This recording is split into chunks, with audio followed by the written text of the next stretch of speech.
Hi explorers, welcome to the Diamond Head and Oahu Circle Tour episode. Stay with us till the end and we'll give you our tips for today's activities. So here we go. No sunrise pictures today. We were downstairs by 4:45 a.m. calling for a lift. We had arrived at the airport around 5:30 where we would be picking up our rental car. It's about a 30-minute drive from the airport to Diamond Head, which put us right on time for our 6 a.m. entry slot. We ate a couple of malasadas that we picked up the day before and started the 0.8-mile walk to the top. The elevation gain is 560 feet, so I knew I could do it, but as a flatlander, I also knew I would be stopping to catch my breath. It's 6:23, and we're starting the walk. Let's see how it goes. Stay tuned.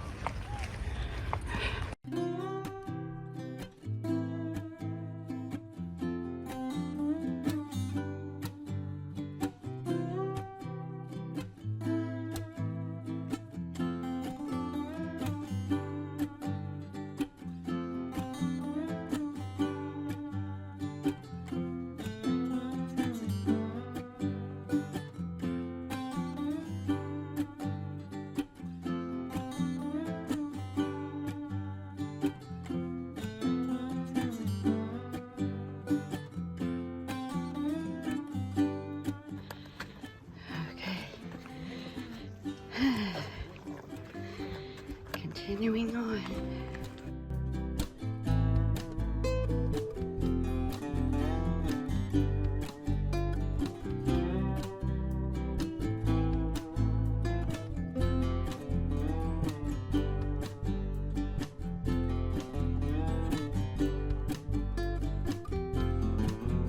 You can see some of the switchbacks here. Look for the little white dots, which is people in white t-shirts.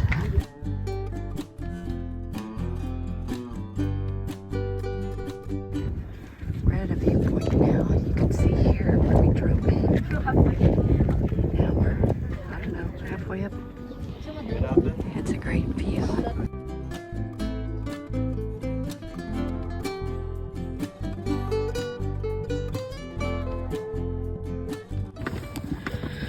Okay, so there's a lot of steps.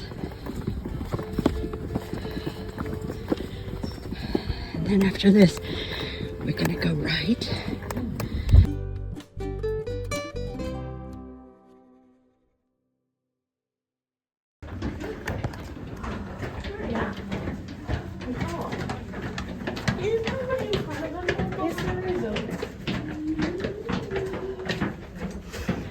Okay, now we're in the first tunnel.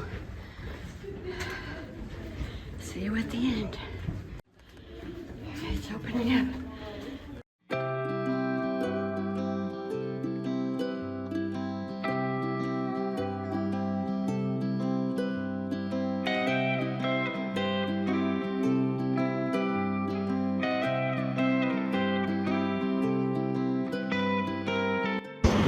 This is one of the viewpoints from Diamond Head. Not the highest one yet.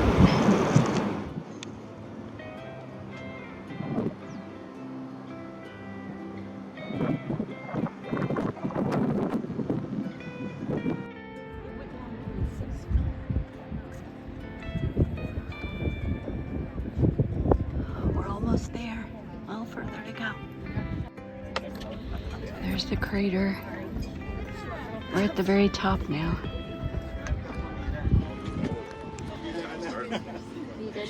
There's the ocean. Hold on, I'll show you the city.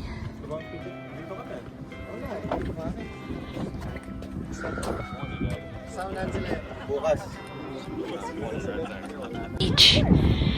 Yesterday on the beach we were looking at Diamond Head, and now we're looking back down to the beaches.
I got jelly legs on the way down, but recovered quickly.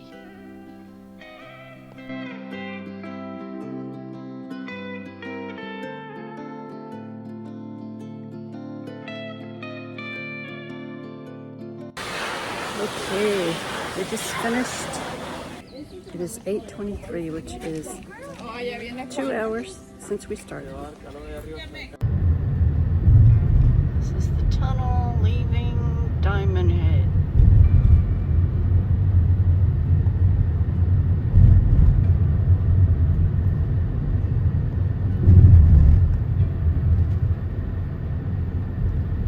Took us 2 hours. Nice view. Our first stop was at the famous Leonard's Bakery. Here we got hot dogs wrapped in bread for later that day. The parking is really tight here and it's very popular, so just be aware of that. Then we started our circle tour adventure. We drove north up to the shore and then west, making a clockwise tour around the shoreline and eventually back down to the airport to return the car. We did this using the Guide Along app, which we'll say more about in our tips section at the end.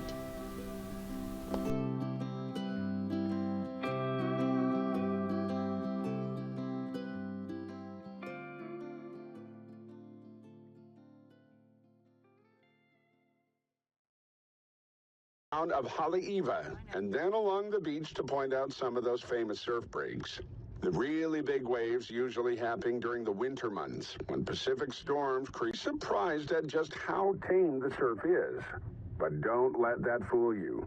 Be careful if you're swimming. The rocks or the waves would crash over them. He noted that the activity was done just for amusement, and that surfing was not a ritual or a test of strength or fortitude. He even pondered that it might be pretty fun to try for himself. On the smaller waves, of course. It's reported that the chiefs of Christianity, the Hawaiians, were preached to about modesty, working hard, and devotion to God. Whereas the Hawaiians were a little more used to walking around.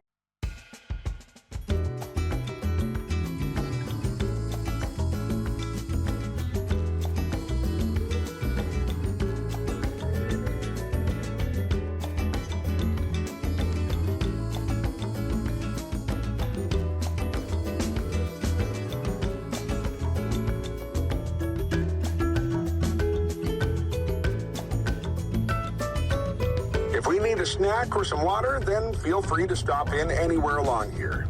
I've got a legendary...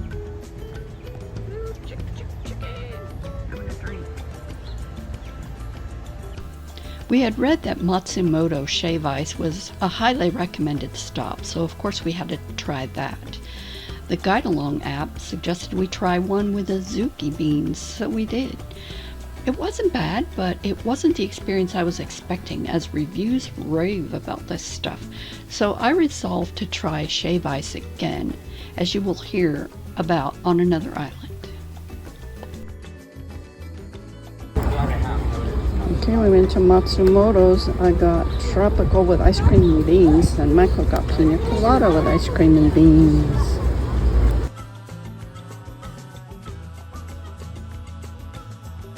Matsumoto's gonna try that. Shave ice, yeah. Yeah.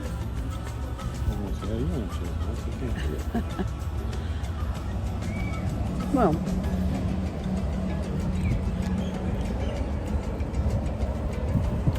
Very good.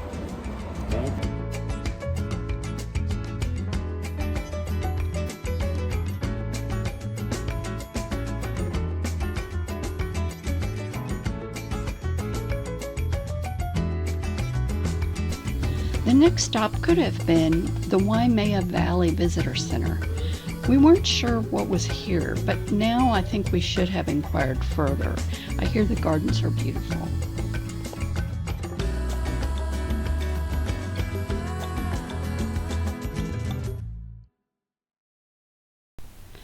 Then we went to a place I will try to pronounce, Pu'u o Mahuka Hei'au.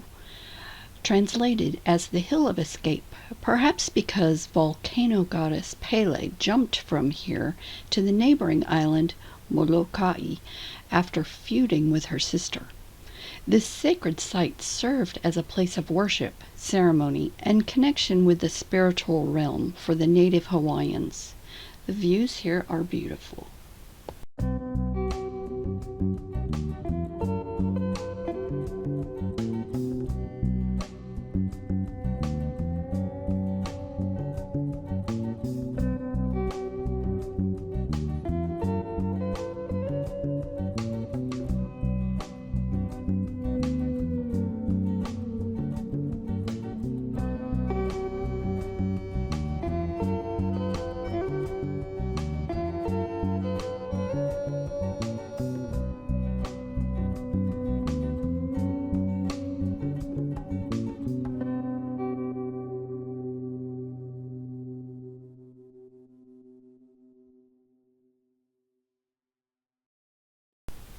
We stopped at Bonsai Pipeline. There's no wave action to speak of here in September, but it's still pretty. There were a couple of other beaches we would have loved to visit, but the parking lots were full on a Friday afternoon.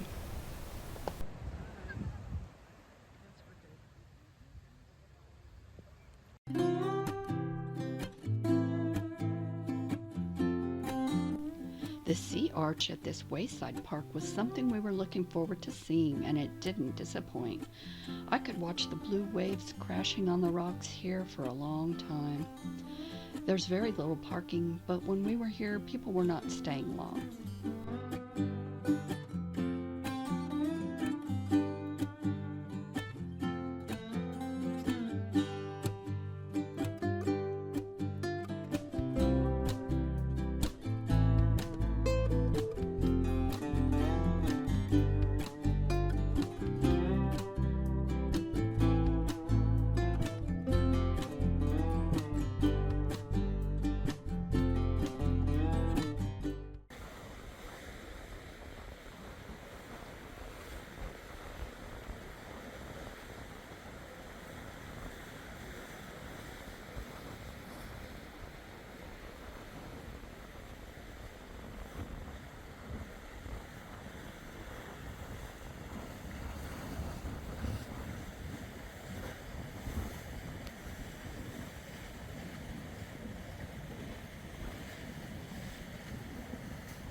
Kahana Bay Beach Park had adequate parking and might make for a nice beach day.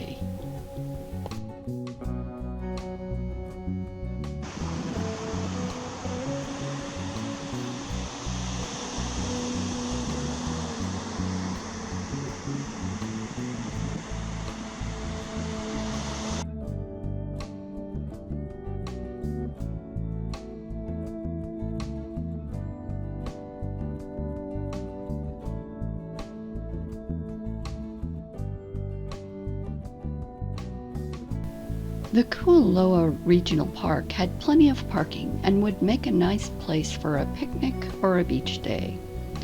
We hear that people actually kayak over to Mokolii Island and climb it, but I can't imagine trying to climb that thing, but we did see some people up there.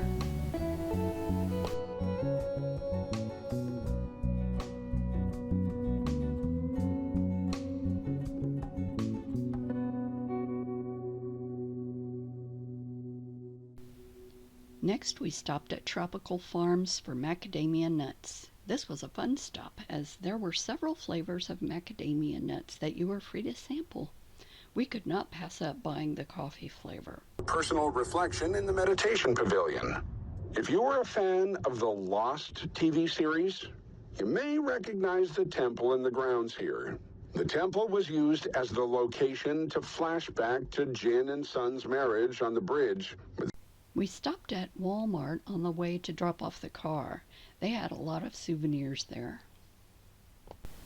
For dinner, we went to the nearby Cheeseburger in Paradise and had a cheeseburger and mahi tacos, and the bill was about $50. Hey guys, we just wanted to share some tips with you as promised. I hope you don't mind if I'm just reading them. Trying to go pretty quickly here so I don't spend a lot of your time. Let's see. During our stay at the end of September, beginning of October, I checked the prices between Uber and Lyft, and Lyft always seemed to be a better price. Sometimes it was significant. So you might want to check that out while you're there. The tips for Diamond Head. Be sure to reserve your time slot for Diamond Head. You have a choice between driving in or walking in. Unless you're very young or in good condition, it will take some effort to get up there. Either way, we suggest you start early because it can get pretty hot. We're in our mid-60s and early 70s, and the walk took us 2 hours round trip. The trek is about 1.5 miles. That's round trip, and the elevation gain is 560 feet. Either way, just don't forget to make your reservation. On car rentals, we use autoslash.com. I've used them quite a few times. I really like it. They find a car for you and notify you if there is a price drop so that you don't have to keep looking. Whichever car company you reserve with, we recommend signing up for the free option of quick car pickup. They all call it something different. For example, Alamo's is called Skip the Counter, and Enterprise is Ready Pass. That way you won't have to stand in line to get your car. If you plan on doing any self-guided driving tours, another tip is to get the Guide Along app for your phone from guidealong.com. It's like bringing a tour guide along with you. They tell you where to turn and don't let you miss any of the must-see stops. And it's inexpensive too. The app is free, and then you just buy tours for wherever you're going. Also, there's a grocery store on the other side of the road from Matsumoto's. That could save you some money if you need a drink or a snack. So that's it for this episode, guys. Glad you're here. Hope you'll come to see the next one, and have a great week. Thank you so much. Bye now.